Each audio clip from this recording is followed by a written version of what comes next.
people could oftentimes conceive of the life of a monk as being overly isolated or overly hermetic. We did name our monastery the Pacific Hermitage for a reason, but we don't strive to be cut off from society.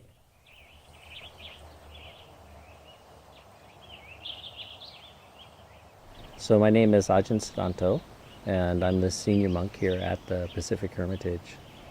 So sometimes they call me the abbot, but I prefer senior monk. Here at this monastery, it kind of varies on who's living here. It's set up as a small hermitage and in a branch monastery of our bigger training monastery that's in California. The design of what we were doing here was to have just 3 monks living sort of in a very simple way and trying to live off daily food donations given through alms round.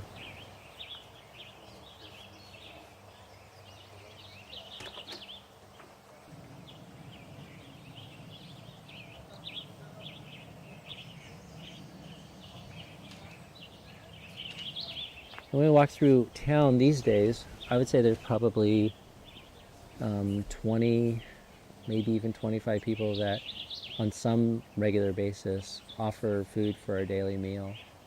5 days of the week, we're eating solely from what people offer us.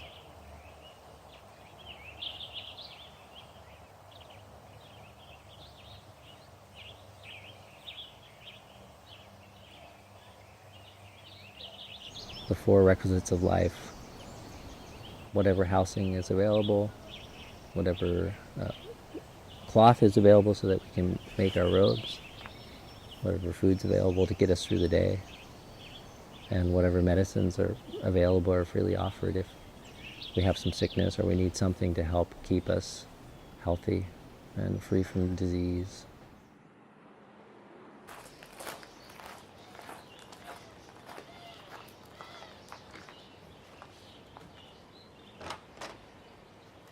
Good morning. Morning.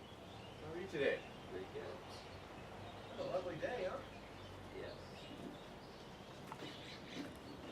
Sort of fun being out today. Here's a small thing of salad.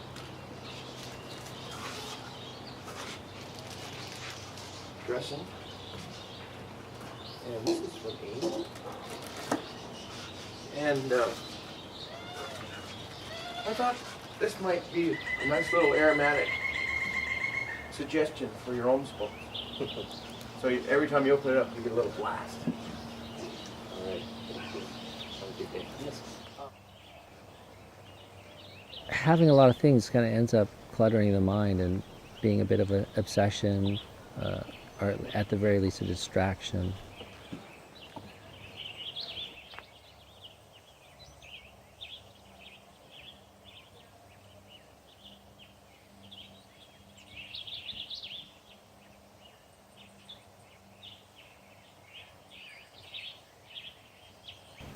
You might think of it as strict as compared to sort of the kind of casualness that many of us go about our lives.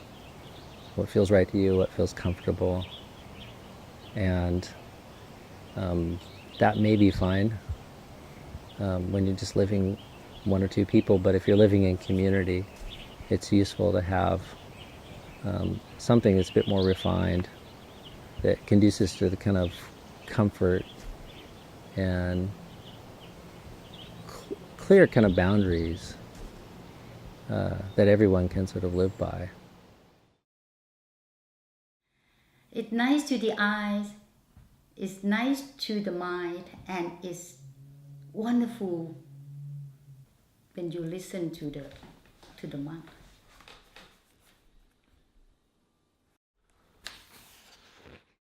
I'm Chrissy Martin, and I'm a board director of Sankata Foundation, which supports the monastic at the Pacific Hermitage. Since I was born, we went to the temple all the time. Even when the baby in the family was born, We shave the head to clean the head, and then we invite the monk to the house. Yeah, everything is about the monk.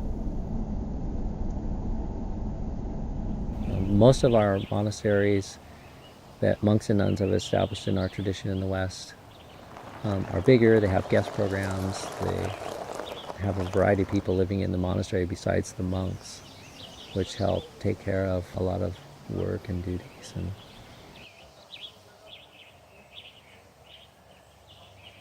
there's a heightened interest in abiding by the monastic discipline, living in a way that is simple, with few possessions, few distractions, and dedicated to meditation.